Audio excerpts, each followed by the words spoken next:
Hey Terry, will you turn this lapel mic down just a little bit? Seems a little loud to me. We don't want to hear You probably don't right now. Still dealing with a little congestion. Thank you, Terry. Wherever you think it needs to be. That far left one. All right. So we are on lesson 3 of abstaining from every form of evil from our book, Situation Ethics. As we have been going through, we're not going to read the whole lesson. That's part of the reason why we have the books, to be able to take home and to study. But we are going to focus on a few points that are made within the lesson. And this is a fairly long lesson compared to the previous lessons. And so we're not going to spend a whole lot of time going through each point necessarily. But we are going to start with the introduction. Ethics means a series of rules and laws and principles by which we act and which tell us what to do. But situation ethics is not geared to rules and regulations. This system of ethics refuses to be circumscribed by rules and laws. It says that there is nothing right or wrong. Moral behavior is relative, not absolute. Decisions depend on the situation at hand rather than law. It's also called the new morality, contextualism, ethical individualism, casuistry, as well as some others. But regardless of what one calls it, it does not make the system any more respectable. And there's been a couple of points that have already addressed in previous lessons some of the aspects of situation or situational ethics. But our writer brings up Joseph Fletcher's book, Situation Ethics, and he talks quite a bit about what Mr. Fletcher wrote and kind of summarizes it here into these 3 points. He says there are 3 approaches to follow in making moral decisions according to Fletcher. There's the legalistic way. This is according to law and law only. And of course, this particular view is viewed in a negative way by Fletcher. There's antinomianism. Sorry, I looked this up before. Antinomianism. There we go. Over against legalism as a sort of polar opposite. This is the approach with which one enters into the decision-making situation armed with no principles or maxims whatsoever, to say nothing of rules. And then there's situationism. This is the view that is kind of purported by Mr. Fletcher. A third approach, an approach in between legalism and antinomianism, the unprincipledness of antinomianism is situation ethics. This individual who takes this type of mindset or thought process is prepared in any situation to compromise their rules or set them aside if the situation, if love seems better served in the situation by doing so. The situationist follows a moral law or violates it according to love's need. Fletcher allows stealing, lying, adultery, and anything else that the law of God prohibits. His thinking is shown in the following statement, and he quotes Mr. Fletcher, "But situation ethics has good reason to hold it as a duty in some situations to break them, any or all of them. We would be better advised and better off to drop the legalist's love of law and accept only the law of love." And so that's kind of the crux of the argument regarding situation or situational ethics, especially as it pertains to the Christian primarily. So he brings up a particular situation that Fletcher mentions, describing a woman who was imprisoned in World War II. She actually kind of sought to be impregnated, and because of that, she was released from prison in Russia. He makes the point, all loved her and the child born out of adultery. Fletcher lauds this as a loving act, the law against adultery being superseded by the situation at hand. where ordinarily adultery would have been wrong. This woman, in an effort to get back to her family, sought to have a relation with an individual to become pregnant so that she could be released from the prison and go back to her family. So because that situation was motivated by love for her family, and it had nothing to do with lust or anything else, that therefore made it okay. And that's the argument of the situational ethics construct. It is a philosophy of liberalism, pragmatism, relativism, and individualism, lots of isms, that arrays itself against the Word of God and makes a mockery out of the Bible. All right, anything through that kind of introduction to situation ethics, primarily coming from the book by Mr. Fletcher.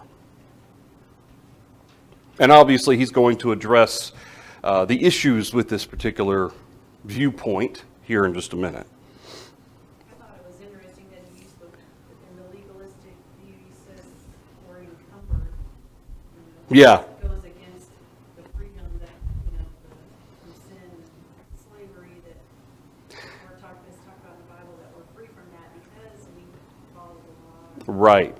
Doing what we're supposed to do. Yeah. Where he says we're encumbered. Right. And it's that type of a negative connotation that he puts on legalism and this isn't just from a worldly perspective, this is from a religious perspective, that he makes that statement. Yeah. Every decision-making situation encumbered with all these prefabricated rules and regulations. Yeah, you can kind of hear the condemnation kind of dripping from the words that he uses. Yeah. In the back of my mind, I can't remember if it's a study or it is. People that are into situation ethics, they kind of use the example of Jesus healing on the Sabbath. Yeah. But what they don't understand, he was just following the law like it was because man's traditions had put restrictions that weren't supposed to burn. You know, what's interesting about that is, and there's several situations that individuals seeking to kind of prop up situation ethics or the belief in it with biblical foundation. There's several situations in the Bible, particularly associated with Jesus, that they attempt to use to say, see, here's a situation where Jesus made an exception to the law because of the situation. And as he's going to get into here in just a minute, a couple of those examples, they tend to take those situations out of context, or at least take the lesson from it out of context. They kind of twist what they want from it rather than taking it for what it says. So in describing the new morality regarding situations and so forth, the type of situations that they go to make this case, one of them is in Matthew chapter 12, verses 1 through 8, regarding the Pharisees eating grain on the Sabbath. And of course, the Pharisees are condemning Jesus because his disciples, it's not that they're necessarily eating grain, it's that they were plucking the grain and then dividing the chaff away to eat. And to them, that's work. And Jesus vindicated his disciples, according to Situationists, by his approval of David's breaking the law of God in eating the forbidden showbread. And I think that's a really kind of interesting situation that they glean from the text here in Matthew chapter 12. Now, we're not going to go in a big exegesis of Matthew 12 here, but I do want to point out a couple of things that are mentioned here in Matthew 12. So we see how that they're going through the grain fields on the Sabbath. His disciples were hungry and began to pluck heads of grain and to eat. The first thing to understand or to recognize is that what's the situation? Okay, what's the purpose for their doing this? Are they plucking grain to sell? They're hungry. Okay, they're hungry, and so they're taking this grain and eating it.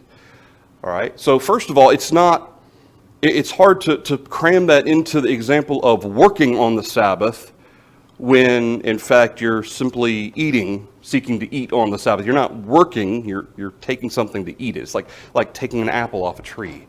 It's not work. But, okay, having said that, the Pharisees see it in verse 2.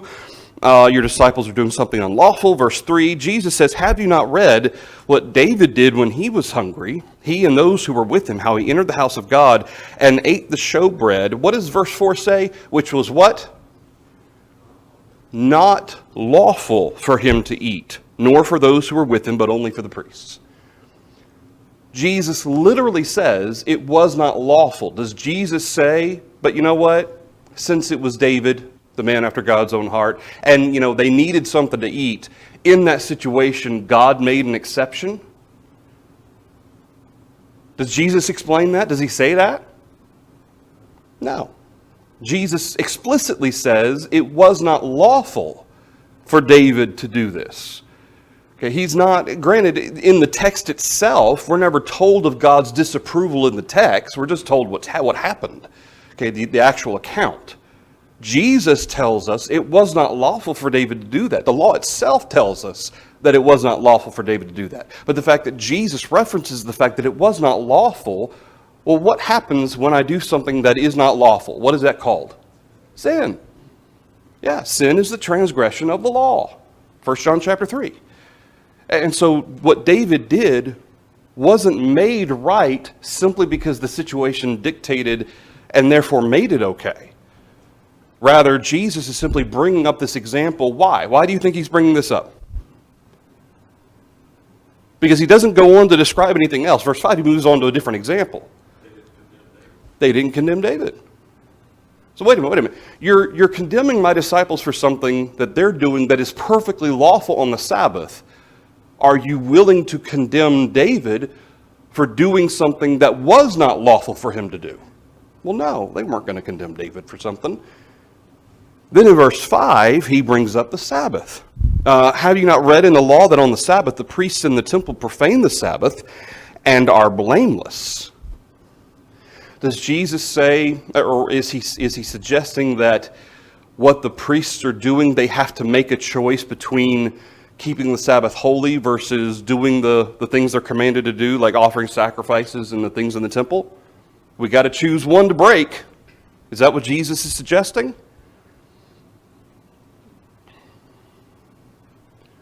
Or is he suggesting or showing that in the case of the Sabbath, there are modifications made to that law? Okay, there are situations of, let's say situations, I'm trying to avoid that word, but there are these modifications built into the law wherein clearly what the priests do is not a breaking of the law to keep the Sabbath holy. Okay, because these things are commanded for them to do that kind of modifies their job of what they have to do on the Sabbath. Therefore, what they do is not part of the law of not working on the Sabbath. Okay, what Jesus says here, he says they are blameless. He says that in the temple they profane the Sabbath, not that they're committing sin, but that they are working on the Sabbath. They're doing what they're told to do under the law. But they're blameless because God specifically told them to do these things. And yet, what's the point? Why does Jesus bring this up? The whole point is that you can't just define what you want to be a breaking of the law. You let God define what is the breaking of the law. You don't get to determine what's unlawful to do on the Sabbath. Plucking heads of grain was not unlawful on the Sabbath to eat if you're hungry. They were taking their own twisting of the law, the twisting of the application of the law, and applying it, and yet the priests do these things. Why? Because they apply God's law correctly. They're not breaking the Sabbath. They're doing what they're told to do. You don't get to determine what the law of the Sabbath is. God does, which leads directly into the next statement from Jesus. Yet I say to you that in this place there is one greater than the temple. Excuse me. And then in verse 8, for the Son of Man is Lord even of the Sabbath. Jesus isn't saying that because I'm the Son of God, I'm exempt from the law regarding the Sabbath. That's not what Jesus is saying, although sometimes people take that away from it, that Jesus, he was above the Sabbath, therefore he wasn't subject to that law. That's not what Jesus is saying. Jesus is saying, I know what the law says. Okay, I know how to apply the law. I know what God wants for us to do and not do on the Sabbath. The Son of Man is Lord even of the Sabbath, because Jesus, he was in heaven when it was instituted. He's been there since the beginning. All right, anything through that? I wanted to kind of address that particular point because it seems to me a very odd argument to make, given the fact that Jesus himself says it was not lawful, and yet they extrapolate from that what Jesus is saying, yeah, technically it wasn't lawful, but as far as God is concerned, it was okay in that situation. They're extrapolating what they want from what Jesus says rather than just what Jesus says. In both of these instances, he refers back to the law. Have you not read? Yeah. This is what was written in the law. He did that was not lawful. If there were exceptions, he should have approved them right here. Absolutely. Absolutely. And not only that, but the fact that they should have been able to tell from the law. Have you not read? You can go back. You can read this for yourself. What they were doing, they were going beyond the law. Excuse me. Attempting to bind where God hadn't bound. Attempting to restrict further than what the law had actually given. Which, ironically, the reverse is happening with situational ethics, seeking to loosen where God has bound. All right. So going back to our study. Jesus never approved or encouraged the violation of God's law under any circumstances. Eating on the Sabbath was not a violation of God's law. As 1 John 3 verse 4 says, sin is the transgression of the law. Jesus, we're told in Hebrews chapter 4 verse 15, never sinned. If that's the case, then Jesus never did anything wrong on the Sabbath, even when, as Dwayne pointed out, when he healed somebody on the Sabbath. Okay? Jesus knew what the Sabbath was. He understood what the law was, and he never broke that law. Okay, he never worked on the Sabbath in the sense that it was condemned under the law. What he did on the Sabbath was what was approved or allowed under the law. Jesus never broke the old law, much less, excuse me, the law he's seeking to enact in the new law. Jesus lived a perfect life. Thoughts or comments through that? Behind it be the purpose one had in mind for working on the Sabbath. You're not honoring God, observing the Sabbath under the Old Testament. Right. So that even when Jesus comes along in other places, he will heal somebody in the Sabbath. And as you were touching, he's not doing it for his own good or benefit. It's for the Father. Absolutely. That's a great point. It's honoring the Father. All praise was going to the Father. A lot of it had to do with the purpose for which they were doing whatever it was they were doing. Like with the disciples, they were hungry, so it literally would be no different than plucking an apple off a tree. It's the exact same thing. And taking the law and trying to bind it in that way was going beyond what God said. All right. Jesus said, "Whosoever therefore shall break one of these least commandments and shall teach men so, he shall be called the least in the kingdom of heaven. Whoso shall do and teach them, the same shall be called the great." Excuse me. In Matthew chapter 5, verse 19. He mentions McGarvey, one of the commentaries. There's several different things that he brings up here. I do want to read this. I'm not going to read all of the commentary quotes that he has. There's several commentary quotes that he includes here, but for this one in Matthew chapter 12, I think it's interesting what he says. Jesus expressly admits that what David did was unlawful, and some have supposed that he here intends to justify it on the grounds of necessity, and then to argue that his disciples, though guilty of violating the law of the Sabbath, are justifiable on the same ground. There is no doubt that on this ground David excused himself for eating the showbread, and they, the Pharisees, did the same for him. But it cannot be that he who refused to turn stones into bread when tortured by a 40 days fast would approve such a violation of law as David was guilty of. Neither can it be that he allowed his own disciples, while under the law, to break the Sabbath. If Christians may violate the law when its observance would involve hardship or suffering, then there is an end of suffering for the name of Christ and an end even of self-denial. And I think that's really ultimately the crux of the argument for situational ethics. In the end, it's an argument for doing what you want and then labeling it for love's sake. Okay? Now, I think technically that they would probably condemn the concept of sinful motivation. Okay, remember, one of the key components of situational ethics has to do with because it's intended for good, or because it's out of love or in some way. But you can justify love's sake in a lot of ways, depending on how you define love. I mean, ultimately, you can really twist that and kind of turn that however you want it to be to justify anything. And that's, I think, a great point by McGarvey here. But it is clear that by the Pharisees, David's act was thought excusable. Otherwise, they could have retorted on Jesus thus: out of your own mouth we condemn you. You class your act with David's, but David sinned, and so do you. Now, the real argument of Jesus is this: David, when hungry, ate the showbread, which it was confessedly unlawful for him to eat. Yet you justify him. My disciples pluck grain and eat it on the Sabbath, an act which the law does not forbid, and yet you condemn them.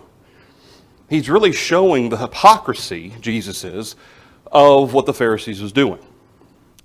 In regard to the priests profaning the Sabbath by their religious services in the temple, McGarvey says, having silenced his opponents by the argument ad hominem, especially regarding David, he next proves by the law itself that some work may be done on the Sabbath day. The priests in the temple were required to offer sacrifice, trim the golden lamps, burn incense on the Sabbath. These acts required manual labor. In this case, the general law against labor on the Sabbath was modified by the specific law concerning the temple service. The term profane is used not because it was real profanation, but because, being labor, it had the appearance of profanation. Am I saying that right? Profanation? The example proves that the prohibition of labor on the Sabbath was not universal, and as it was not, it might not include what the disciples had just done. Obviously, Jesus, being the Lord of the Sabbath, knows exactly how it should be applied, and Jesus says there's nothing wrong with what my disciples are doing. But I think that's a really important point to show that what the priests did wasn't wrong. In fact, Jesus says they're blameless, because God specifically told them to do these things. Even if it falls on the Sabbath, that doesn't take away their responsibility for still doing those things. And of course, that was in service to the Lord. It was still in service to God, even though it was technically work. It was their job. It was still in service to God. All right. Any thoughts through that? Okay. Not just love, but if you turn away, how many do you find? The first example, the lady in the prison camp and all that, well, she loved her husband and children, wanted to get back to them. And that's what she loved that soldier that she drug into doing Adultery, this. yeah. You know, there's other ways, but we kind of overlook those. Right. Let's focus. The ends justify the means. And that's really what this is. The ends justify the means. Therefore, okay, in this situation, it's okay. Whereas, I mean, ordinarily that would be wrong. But because she had a ultimately loving goal in mind to get back to her husband and her child, that was therefore allowed. So I'm not going to read a lot of this, even some of the stuff that I've highlighted. Again, this is a kind of a long lesson. I highly recommend, if you haven't read the lesson, to go back and read it. It is very interesting. But one of the things that Peter Wagner brings up is the very point that we just made regarding, well, who gets to define what love is? Fletcher says that love is the only norm of ethics, but what is love? How is its context determined? We need the rest of the Bible to guide us as to just what the law of love expects from us. he goes on to say, excuse me, some of these opposition points. Love for Fletcher is neighbor love, but this is only the second table of the law. The first is love of God. And if we love God, what are we to do? Keep his commandments. Now, commandments automatically implies what? Law. Number 3, it would be impossible for him to define with any preciseness a situation. To be able to predict all involved in a moral decision in every case, especially in a crisis of life, it's too much to expect even of an ethics professor, to say nothing of the man on the street. And the point about this is, in the end, it becomes basically a law to each individual person. Because you can't define what situations are valid and what aren't. Because there's too many variables to anticipate. Therefore, ultimately, it's to each person to determine whether this is a situational ethics type of situation or not. And like I said, depending on how you define love and how you define what the ultimate goal is, or how you may twist that to its own end, every situation is a situational ethics problem. Number 4, Fletcher bases his law of love on revelation. He does not tell us what criterion he has used to select this particular fragment of revelation and reject the rest. There must be some norm which tells him he ought to believe revelation when it speaks about love, but he need not believe it when it speaks about lying, fornication, or stealing. That's another great point, which is to say that the concept of love, or at least Fletcher's definition of love, overrides and supersedes what God says about lying, fornication, stealing, adultery, or anything else. And so it's kind of like which law is greatest or most important? Therefore, I'll follow this law, even if it means breaking this law, because this law is the most important thing to do. Well, is God ever going to will a just God ever put his people in a situation where they have to choose a law to break? Where you don't have a choice. In order to obey one law, you have to break another law. Is God ever going to put his people in that situation? Do we have any example of that ever happening by God? No. In fact, John tells us in 1 John 5, what about God's laws, God's commandments? His commandments aren't what? Burdensome. Okay? Not to say he's not saying that they're easy, but they're not unduly burdensome. They're not impossible to keep. Okay? He doesn't overload us to the point we have no hope or no opportunity to keep them. Okay? He gives us every means to keep his word, keep his law. So God's not going to put us in a situation where in order to obey one, we have to break a different one. It's simply not the case. Any thoughts through those 4 points that he brings up there? Joe? It doesn't really seem to, I know it's there, but it doesn't really seem to get to, let's say, murder. Oh, yeah. Where you're causing physical harm to another. That would be okay. Yeah. I just kill you because I love you and it's for your greater good. I'm convinced you're going to heaven. Or I need you out of the way so that I can do such and such whatever. Yeah. I love you for that. Yeah. Because I love this person and I want to be with them, but you're in the way, so I'll kill you because of love. I mean, there's all kinds of different ways you can define that to make it okay to do what you want. And that's really kind of I think that's the ultimate draw of situational ethics, especially from a religious perspective. In everyday life in the world, most people don't bother with those types of differentiations to start with. But from a religious perspective, you could see why that kind of would catch on for people to think that they're okay and they have kind of a back door anytime they want to take it to get out of something they don't want to do or to do something that they ought not to do. Ben? How could God be a just God or a loving God? And one person gets to do something in this situation, but then this person gets treated differently in this situation, and there's no set standard. And that would make God a respecter of persons too. If he allowed you to do something but didn't allow somebody else to do it in a different situation, yet they applied it that way, and God says, no, that technically wasn't the same thing. How are we supposed to know? Does God define for us what the dividing line of situations are? And that kind of goes back to that third point, is that Fletcher can't define what the situation is.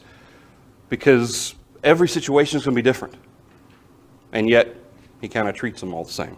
If the laws of our Oh, man. But the criminals would run wild, and it'd be chaos. Absolutely. So, Absolutely, yeah. in our spiritual life. Trying to apply the same standard to man's law would result in anarchy. You know, I mean, there are, even in man's law, there are certain mitigating circumstances that are taken into account, which, you know, by nature of man, I think that's fine. But if you were to go the full way that situation ethics goes, ultimately you can justify anything you want to do. Yeah, I mean, stealing is generally wrong, but I need it. Okay, well, in that case, then go ahead, go for it. It's not technically stealing if you need it. I mean, you didn't just want it, you needed it. Well, how do you define the difference? It's one of those situations. Any other thoughts through that? In the learning of others, euthanasia has come along in man's laws. Absolutely. Abortion has come along in man's laws. And what Wayne just said, man's laws unfortunately are tending toward this kind of ideology. Yeah, You show somebody in front of a train, they get killed, but you're out the next day. yeah, And there was an article recently, a person killed a lady that ran a bakery. Her family doesn't think he should be in jail or charged for anything. yeah, Her family, yeah, where does that come from? yeah. It's a twisted mindset that says it's okay what people do. Right, right. And of course, that brings up the important thing to remember is God a God who ignores his own law? Will he enforce his own law? Yeah. Yeah. Man may choose not to enforce their law, okay, for whatever reasons, right or wrong. But God will enforce his law. And that does not go, breaking of God's law doesn't go unpunished. That's noticed, it's remembered. Granted, unless, you know, obviously forgiveness of sins is available, but God is always going to enforce his own law. At times they practice mercy in their application of the law, just like God does. Mhm. We go, Yeah. so we know it is. But- Yeah, And that's fine, but you're still guilty of whatever you did. Right. And whether, well, we're just going to put you on probation, you know, you still had penalties that you suffered because. right. There's still consequences. That situation ethics would make us say that, well, I shouldn't even be charged. Right. Well, and ultimately you end up having the victims being the bad guys and the bad guys being the victims, which in some cases we see even in man's laws. All right. There's another article written by another fella. Heath Ledger states that the situation is determinative. However, he's very careful to never to designate what constitutes a situation. If one says that the situation plus love makes for the right action, without being clear about what love is and is not, one has a simple formula, a radical ethic in both substance and method. We have another article, love alone or situation ethics is characterized by a one-sided methodology in arriving at moral decisions. It is a misplaced emphasis, a false polarization in Christian ethics. And there's a lot more quotes, and these are kind of interesting things to look at and read, but I think pretty much everything that needs to be said has been said regarding what these commentators and so forth says. But the point that Mr. Warnock says, situation ethics or the new morality sets aside the Bible whenever man wants to and injects his own judgment in its place. I mean, that's it in a nutshell. Whenever I decide it's advantageous in the name of love, whatever that means, I can set aside God's law and kind of make my own determination, which makes me the judge. God is no longer the judge. Jesus' words that he says will judge all people in the last day in John 12, Jesus' words aren't the judge anymore. I become the judge. And that's certainly, and that's part of the problem too, he's going to talk about here, the consequences of situation ethics. It destroys respect for the Bible. You know, if the Bible says that it contains all truth, Peter says we've been given all things that pertain to life and godliness, and yet we can set it aside in pretty much any given circumstance if we can justify it good enough, then what's the point? Makes love and law exclusive. In other words, you can't have both. You either have law or you can have love, but you can't have both. And certainly that's not what the Bible says. With regard to the following even of the old law, when Jesus talked about the greatest commandments, he said, what was the first one? Love the Lord your God. Okay? And then the second one is like unto it, to do what? Love your neighbor. But does that necessarily exclude the other laws? Or give justification to ignore the other laws? No. In fact, the one to whom Jesus was speaking at the moment, was it the lawyer? He said, you speak well, because under these two hang the entire law and the prophets. And at that point, Jesus told him, you're not far from the kingdom of heaven. Okay, he understood that to love the Lord your God with all your heart and to love your neighbor as yourself was kind of, these were umbrella concepts that then incorporated and included all other commandments. If I love my God, I'm going to do what he tells me to do regarding my service to him. And if I love my neighbor, all the commandments he gives me regarding how to treat other people are going to be included in that as well. And so it wasn't that those laws superseded everything else, and therefore, in order to obey those laws, I have to break different ones. It's simply the fact that those represented kind of the culmination of all the commandments of the law. Nolan? This theory kind of hangs or hinges on the emotion of love. Yeah. I mean, it's just emotion versus knowledge. I believe the way you stated it, which I think I appreciate the fact that emotions do not dictate scriptures. Scriptures have to dictate our emotions. Mm-hmm. Love is a great thing. God's all about it. He is love himself. And we're to be about love. But that shouldn't override his commands, and laws, and statutes right down the line. Absolutely.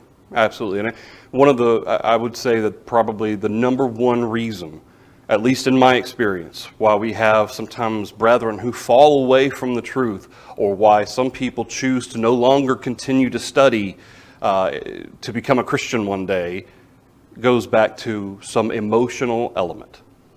Okay, either it's, well, if this is true, that means my mom and dad or my grandma and grandpa, that means they're not going to go to heaven. Or maybe it's, well, this means I'm going to have to break up with my third wife because I don't have a right to her. Or whatever the case may be. And it's an emotional situation and not a looking at what God's Word says, despite whatever emotions I may be feeling, and acknowledging, I mean, look at Job. Job was in great turmoil, great sorrow, but what was the first thing he did when he found out his children had been killed? He worshiped God. The Lord giveth, the Lord taketh away. Blessed be the name of the Lord. And yet, Hollywood is very good. They want to use it. Not to hear the phrase situation ethics, but in all these situations, they're going to portray and play on the heart. And you sit through classes like all of us have done in a corporate setting or business. Here's these what if scenarios. We've got some examples at the end of this lesson. Yeah. It's all about the emotion and playing on the heart. Absolutely. Absolutely. And then those who stick to what God says, those who actually apply the law, what are we called? Demonized. We're bigots, we're hateful, okay? Phobiists in some form or fashion, whatever it may apply to. There's so many different, you're a terrible, terrible person. You don't love people. And that gets applied, again, because that's the world's definition of love and acceptance and so forth. Any other thoughts through that one? All right, the third point he brings up is it deifies man.